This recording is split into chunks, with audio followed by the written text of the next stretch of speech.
All right, welcome back to the Coyote Radio Show and Podcast. Great guest today. Tim Goodin's with us. Thanks for being on, man. Yeah, thanks for having me, brother. I feel like this is a long time coming. I've been wanting to get you on here for about a year, I think. And just scheduling and timing just hadn't worked out, and here it is. Yeah, things work out when they're supposed to. I'm a firm believer. Yeah.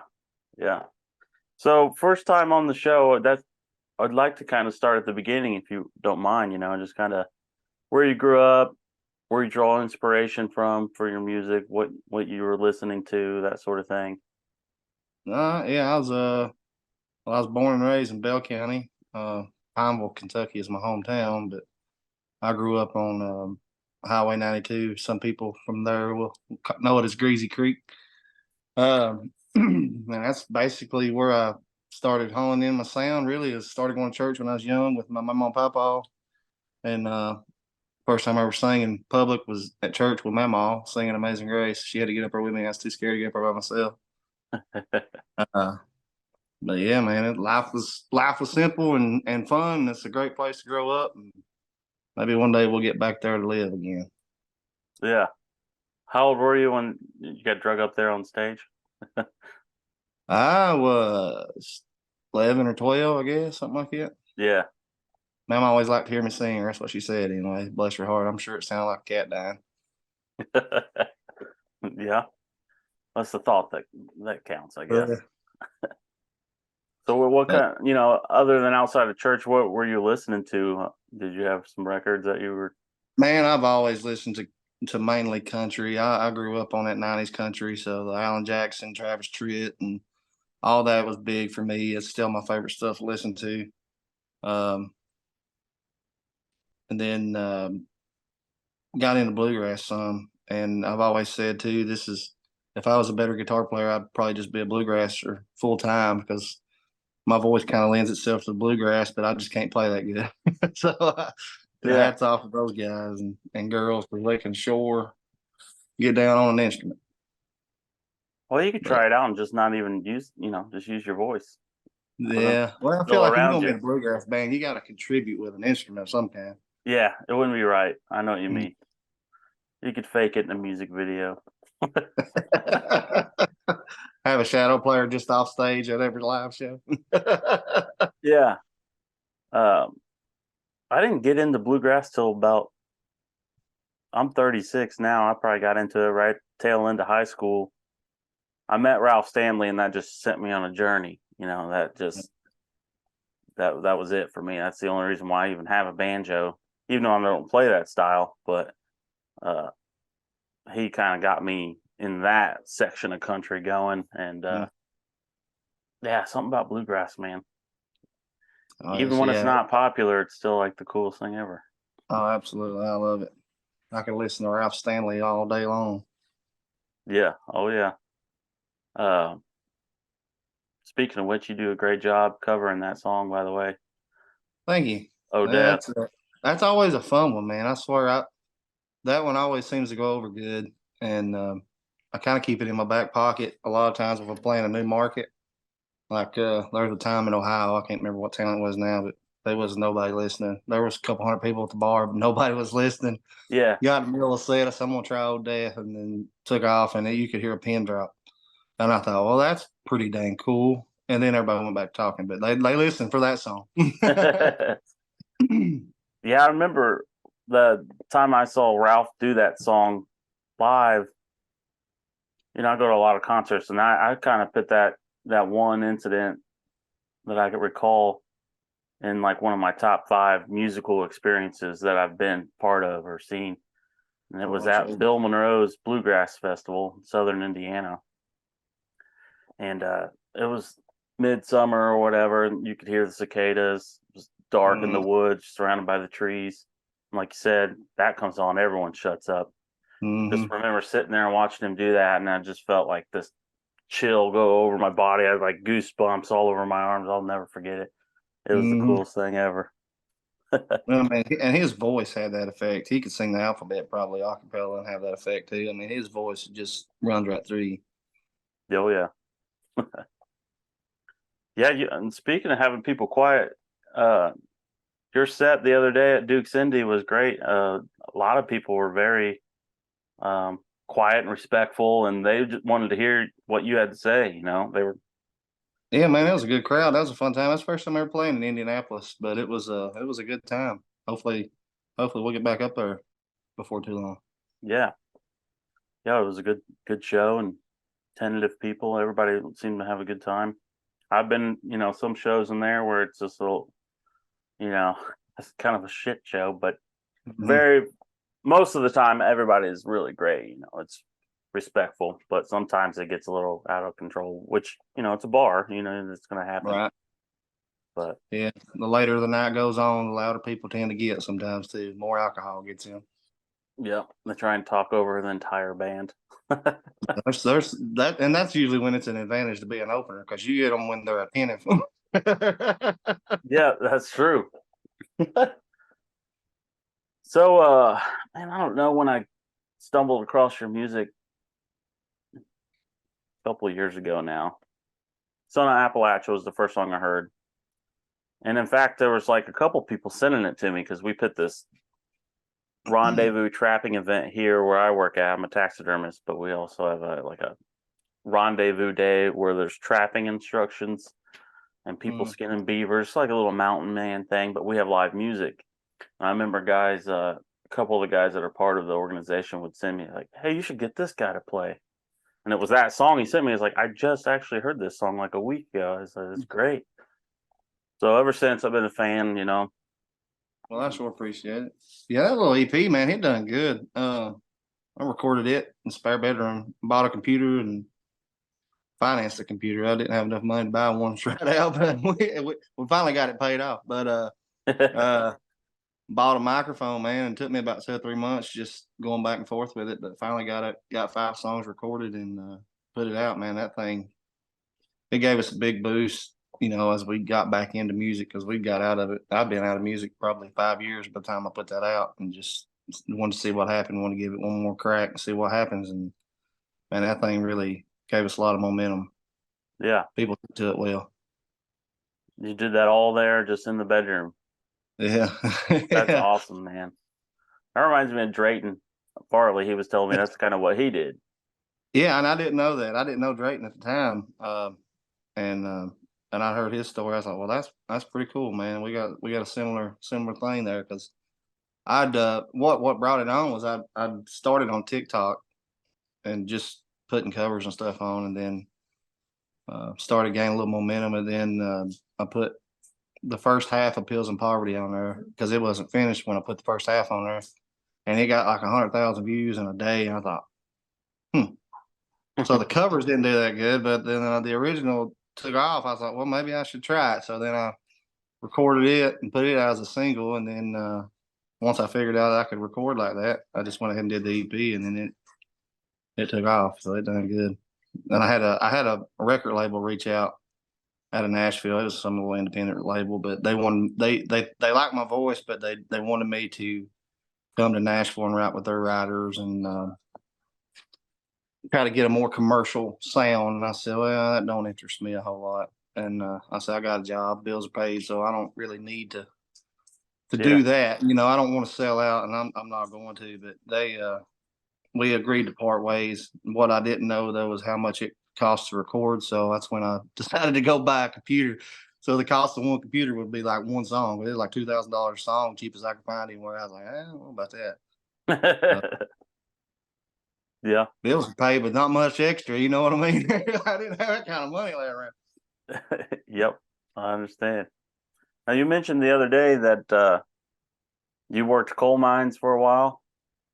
Yeah, I worked. So when I got out of high school, I played college football for a little NAIA school, and then I would go to school during the week. I ended up getting injured in my second year and ended up having two shoulder surgeries. But so from there, I would work in the summertime after I got out of high school on the coal mines part time, and then once I got hurt playing football, I started putting my class schedule to where I could work 3 or 4 days a week, part time. And then when I graduated college, I went full time in the coal mines and worked that until from 2006 to 2015. I got laid off in 2015, and then sold insurance for a year and a half. And I suck at sales. I'm not a salesperson, so so I couldn't that was do that, man. not a good job for me. And then I had an opportunity to get in the sand and gravel business in Alabama, so we moved down here, and it's great to have a good support. Leanna's always has faith in me, and so she said, "Well, let's try it and see what happens." And we've come down here and did well for ourselves, and decided to give music one more go. And she said, "Well, let's try it and see what happens." And then Yeah, I here mean, we're gaining. We're not where we want to be at yet, but we're getting there every day. So it's just a lot of miles. yeah. There's so much good music out there that just doesn't get seen. I mean, Yeah. even with all the social media and YouTubes and whatever, it's still just so much content. There's no way you can possibly see it all. Well, I was telling a lady at the show the other night. So she said, "What's in the water down there?" And I said, "Hard times, nothing else to do." I said, "That's what's in the water." I said, "But no," I said, "the crazy thing is there is people in some of these hollers in Kentucky and West Virginia and just all over the mountains there that are 10 times better than anybody you'll hear out playing in radio, but you'll never hear them. They'll never do nothing with it. And just the talent is unreal, man, of people that you'll never hear about, but it's there." Yeah, just backport pitching Yeah. type, man. I love that though, too, at the same time. Yeah, it's well, right now Appalachia's kind of got a spot and had for the last few years. Sturgill and Tyler really, and I always give Nick Jameson credit too. I think he's a big part of why the music scene in Kentucky is so good. With Sunday Best, and uh, those guys really blazed the trail and gave the rest of us, I feel like, an opportunity or at least a stage to play on. Yeah. Yeah, I don't remember who I had on the show. We talked about kind of like the trends, or not really trends, or just like this cycle that happens of what's popular and Mm-hmm. it fades off. Then what's the next big thing that hits that draws more people back into it? I think it was for me. It was early 2000s. Was "Oh Brother Where Art Thou." When that hit, Mm-hmm. everybody was old timey all of a sudden. Yeah, and, yeah, absolutely. Then you had like you said, Tyler and Sturgill were that next pop. yeah, then you had in between you had the beer on the tailgate and Daisy Dukes, and when that's still out there. But I mean, how many songs can you write like that? My God, every one of them's the same.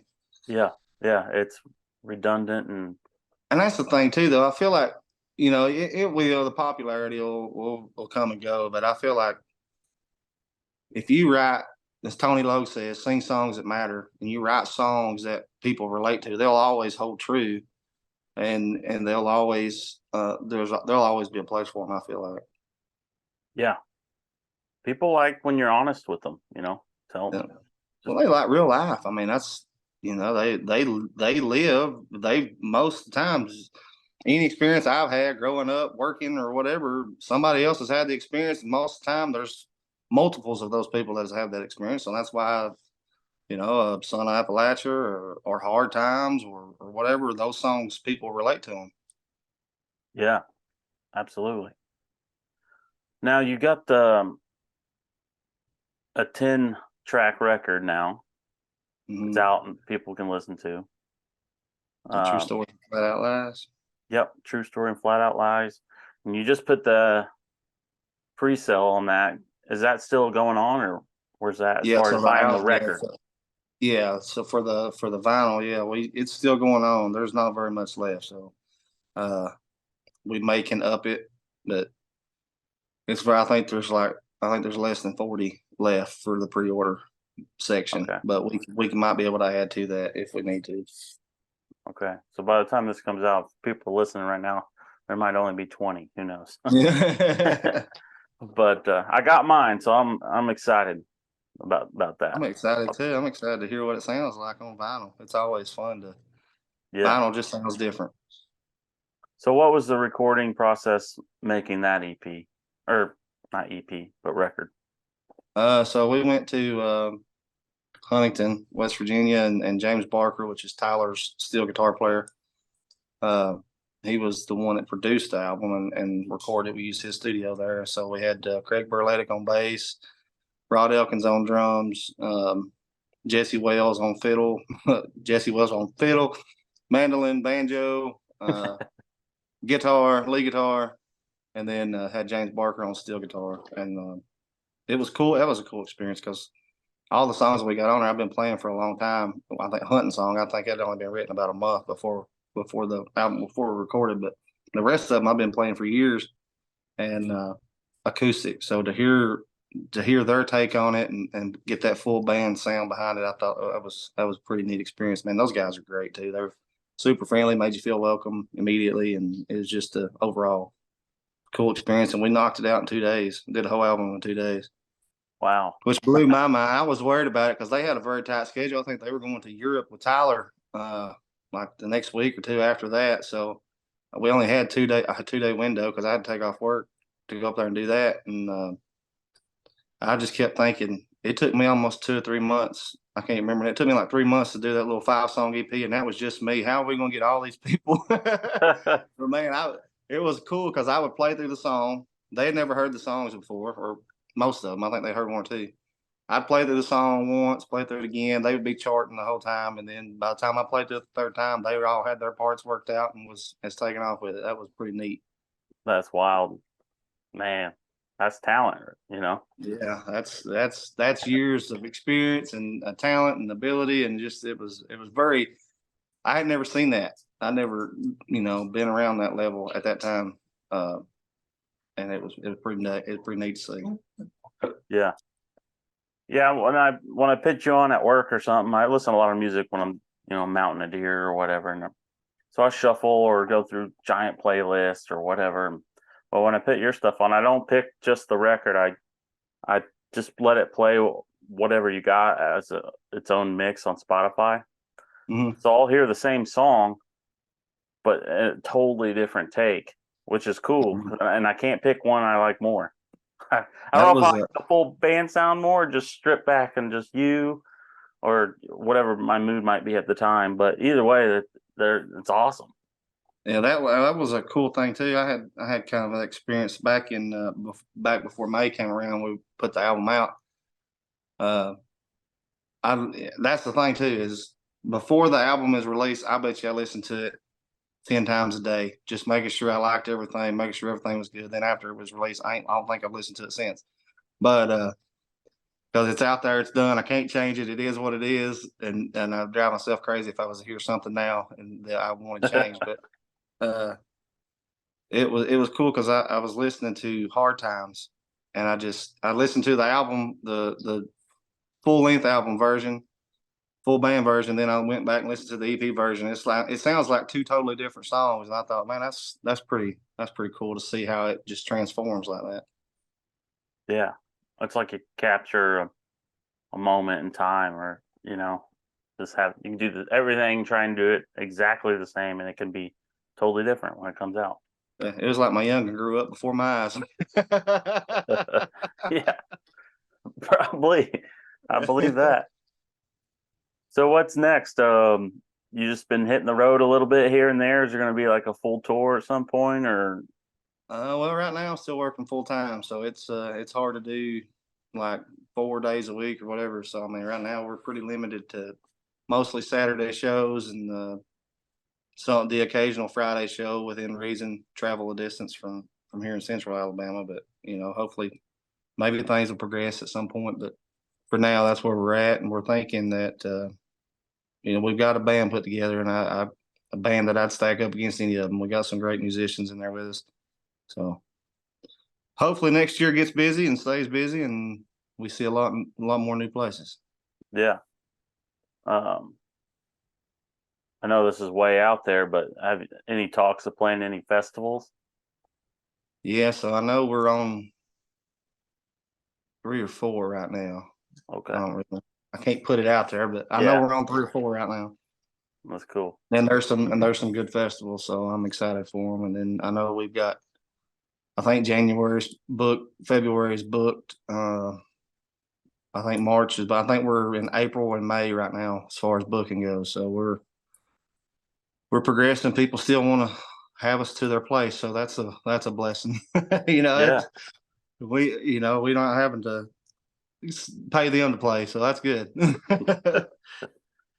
Oh, shout out to Anna too, man. She's great on the fiddle Oh, absolutely, yeah. with you Anna guys has, together. A yeah, great match.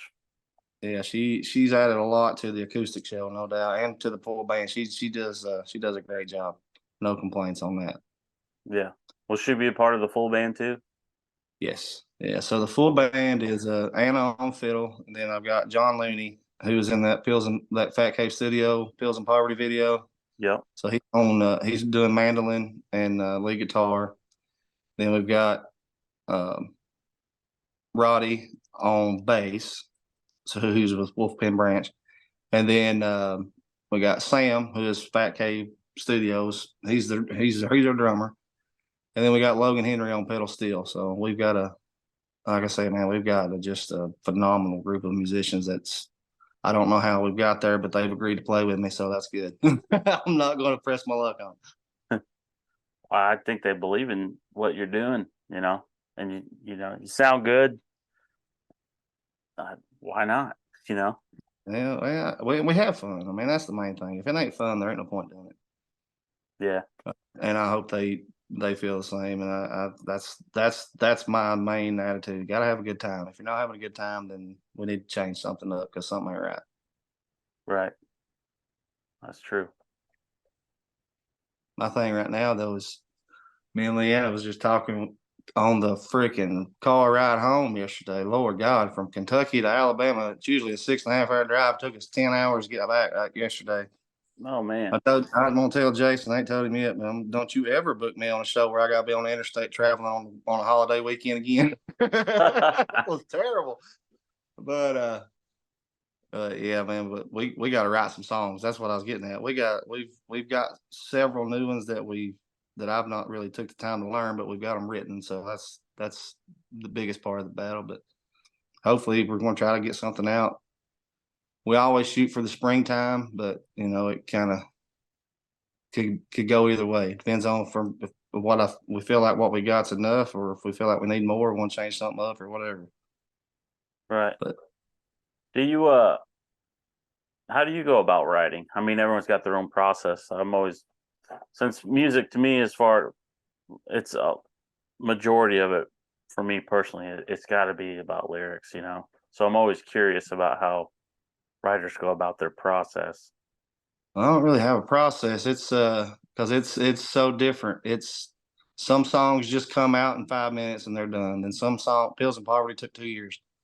And it's as simple as they come as far as the song goes. But it took 2 years to write it. And then but usually, so me and Leanna, my wife, we write. I think we wrote 8 out of 10 songs on that album together. So we do. She's my co-writer. She's about the only one I have co-written with. And we'll just sit and we hear somebody talking, hear them say something that we think will make a good line in the song. We'll save it. We'll come back to it, or we're talking to each other, whatever. And then we sit down to write. And, if we sit down with that intent, then we'll start going through our notes on our phone. What lines have we saved? What do we think would be good? And I've got my phone is shoot. It's probably got 1,000 voice memos, and I don't know how many notes in there of potential songs. And You better not lose that one phone. verse is done, and but yeah, there is no set process, I guess, is the thing. It's just kind of it either comes or it don't. You can't force it. And then once we do feel like we got a song finished, then we go back line by line. Does this word we'll go word by word. Does this word make sense here? Does that word make sense? Because we don't feel like we don't want any wasted area in the song. Right. Okay. So I mean, you don't even necessarily sit down with a guitar and write a riff. You just No, I mean that's the something thing. catchy or makes sense of whatever Well, topic it may be. sometimes we do. Sometimes it comes off of the melody or the music off of the guitar. I'll play a riff that I like. Well, let's write a song with that. But most of the time, that's rare. But most of the time, we've written several songs in a ride, either coming to or going to or coming from a show. Sit down and write a song, then get home or get somewhere and break a guitar out and figure out how the music's supposed to go. So that's what I say. It's not really a set process. It might be easier for us if it was a set process. I don't know. Might ought to look into that. Yeah, I think it'd be hard sometimes as a if you were on schedules and deadlines that you had to meet. That's when I think it gets tricky because then you're almost like trying to force it Yeah, versus just I letting don't. it come to you. Yeah, I don't think I could ever be. And maybe I don't know. Never say never, but I just don't. I don't think that I could be one of those people that go to a writing session every day and just write new songs every day. And because I mean, time is important, and I don't want to. You're going to write usually 10 bad songs before you get a good song, but you don't want to waste too much time trying to get before you get to those good songs. And I just feel like if you went every day, the chances of you having a good song every time you sit down in a writing session are probably slim to none. And to me, that would kind of be deflating from an artistic standpoint. I feel like Yeah, because then it would be it to me it'd almost be analytical or it would turn into a job. I guess is what I'm thinking. It would be a task that's tedious versus something you enjoy doing. yeah, kind of mundane and monotonous, Mhm. just kind of routine, Yeah, kind of I don't like know. kind I of don't like know how you can selling be creative. insurance. Yeah, God, I ain't gonna lie, I sucked at that job. I don't know how I kept it for a year and a half. To be honest with you.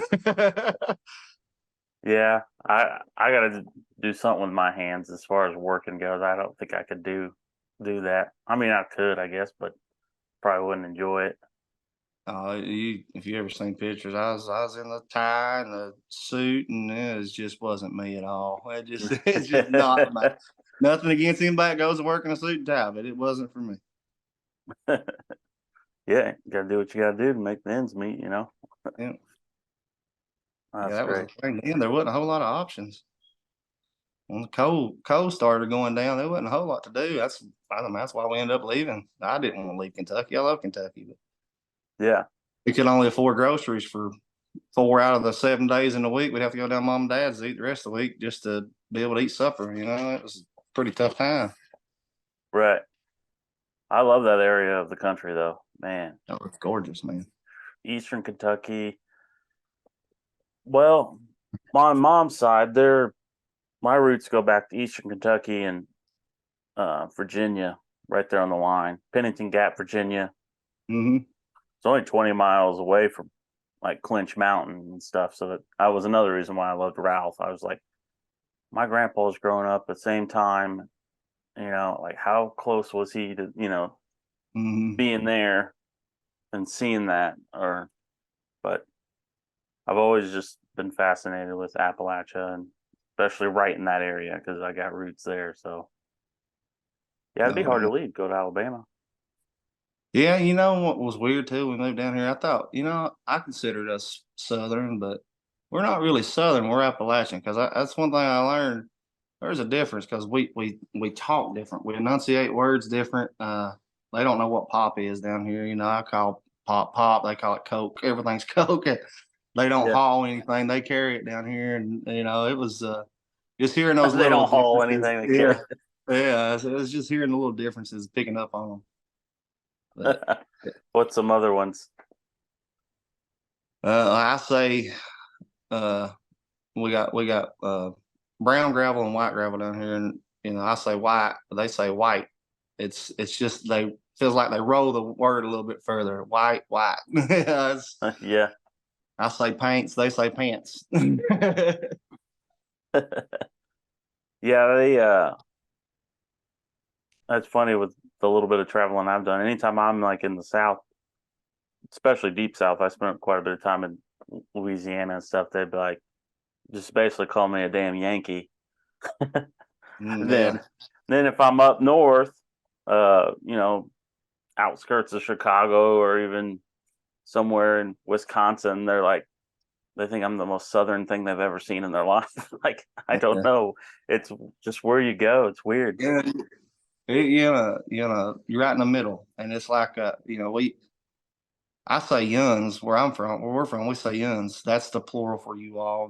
And we say y'all sometimes, but it's mostly yuns. They say y'all down here. And I said I've been down here maybe 4 or 5 months, and there's a couple of guys I work with. I said, "Where are you going to eat lunch at?" And they said, "Huh?" I said, "Where are you going to eat lunch at?" They looked at me cross-eyed. I said, "Y'all, where are you all going to eat lunch at?" And it's Let me flat. We're write in it Central. out. Yeah, we're in Central Alabama, man. And the first 2 weeks we moved down here, like the roads are straight. There is no curves. There's hardly any hills, man. I about wrecked 3 or 4 times that first 2 weeks I was down here. Just I would be driving. I wouldn't even be looking off. I'd be paying attention. I'd just wander off the road. I wasn't used to going straight that long. It's a different world. That's funny. Uh, I had grandparents that lived there very short time, and I don't even remember the little town they were in. Sadly, they were south of Huntsville. I Okay. only got down there once to see them when they lived there before they moved, but I traveled through Alabama quite a bit, but never really stayed too long, so I don't know. Man, I got two problems with Alabama. One, it's summer 11 months out of the year, and two, they got tornadoes pretty regular. I don't like either one of those things. Yeah, But other than that, it's been a fine place to live. yeah. Tornadoes are bad here in central Indiana. Yeah, I'd say they are. Yeah, my wife, this was hell back 2005. They lost her house out here in the cornfield. Got hit one night and just Mm, tore it to pieces. And they were home except for her, but her parents and siblings were there. Nobody was hurt. But yeah, lost the house. It was devastating. And I think out of all these years, I don't know how it's weird how tornadoes always hit like the same path of travel within mhm. a couple miles, it seems like. And there's been one that's touched down here maybe 3 times since I've been in this area. It's just crazy. The last one Yeah, was like last year, tore up the whole town. I mean, warehouses split in half, semis on top of each other. I mean, it was crazy, devastating. But nothing like out this way got hit. It was all like kind of crazier that it was in like the small town. It wasn't in the countryside. yeah. So We had it was a mess. was it last year? I think it was last year. We had a tornado.